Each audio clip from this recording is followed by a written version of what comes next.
నమస్తే. తెలంగాణ ఆవిర్భావ దినోత్సవానికి సంబంధించి కాంగ్రెస్ పార్టీ ఇప్పటికే అన్ని రకాల ఏర్పాట్లు చేసుకుంది. సో ఏదైతే ఆ యొక్క రాష్ట్ర చిహ్నంలో మార్పులు కావచ్చు, అదేవిధంగా రాష్ట్ర గేయంలో కొంత మార్పులు కావచ్చు, ఇతరితర అంశాలతో ఇక తెలంగాణ ఆవిర్భావ దినోత్సవానికి సర్వం సిద్ధమవుతుంది కాంగ్రెస్ పార్టీ. ఈ తరుణంలోనే ప్రతిపక్షాల నుంచి అటు కేటీఆర్ కావచ్చు, ఇతర కొంతమంది నాయకులు కొన్ని విమర్శలు చేస్తున్నారు. చిహ్నంలో మార్పులు ఎట్లా చేస్తారు, ఇక గేయంలో మార్పులు ఎట్లా చేస్తారంటూ కామెంట్ చేస్తున్నారు.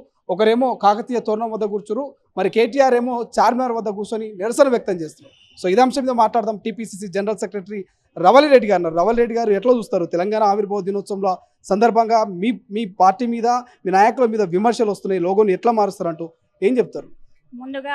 ముందస్తుగా 10 సంవత్సరాలు పూర్తయింది తెలంగాణ ఆవిర్భావం జరిగి.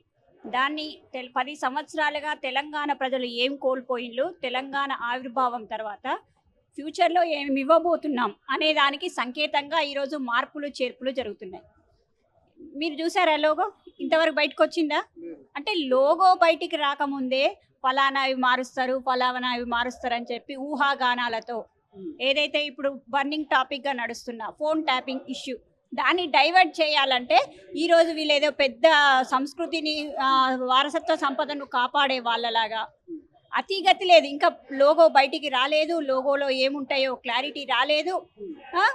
ఒకవేళ మార్పులు చేర్పులు ఉండేది ఉంటే కూడా మీరు చూసారు, సీఎం గారు అంటే కేసీఆర్ గారు లాగా ఒంటెద్దు పోకడతో ఒక్కడే వేరే పార్టీలను పట్టించుకోకుండా, వేరే పార్టీ నేతలతో పట్టించుకోకుండా ఆయన ఒక్కడే నిర్ణయాలు తీసుకునేవాడు. కానీ ఇప్పుడున్న సీఎం రేవంత్ రెడ్డి గారు అలా కాదు, ఆల్ పార్టీస్ని ఇన్వైట్ చేస్తున్నారు. అన్ని పార్టీల నేతలతో చర్చించిన తర్వాతనే ఏమైనా చేస్తామంటున్నారు.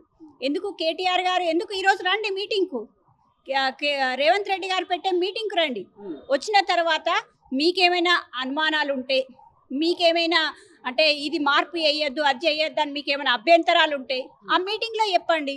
మీటింగ్ రాకుండా రోడ్డు మీద కూర్చోవడం, అతి లేదు గతి లేదు. ఒకరేమో కాకతీయ కళాతోరణం కాడ కూర్చుంటారు, ఒకరేమో చార్మినార్ దగ్గర కూర్చుంటేనే మేము తెలంగాణ ఉద్యమకారులం, తెలంగాణ సంస్కృతి మాకే బాగా తెలుసు అనే రీతిలో వీళ్ళు ప్రజలను మిస్గైడ్ చేసే పద్ధతిలో ఈరోజు ఏ రకంగా చేస్తున్నారో ప్రజలు గమనిస్తున్నారు. మీకు దమ్ము ధైర్యం ఉంటే ఫస్ట్ నేను ఒక్కటే విషయం అంటున్నా, 4 లక్షల మంది ఫోన్ ట్యాపింగ్లు చేసి అందరినీ జైలు పాలు చేయడం కాదు. ఒక్క కల్వకుంట్ల కవిత ఫోన్ ట్యాపింగ్ చేస్తే ఈ లిక్కర్ స్కామ్ జరగకపోయేది, బిడ్డ ఏం చేస్తుందో తండ్రికి అర్థమయ్యేది, కవిత జైలు పాలు కాకపోయేది.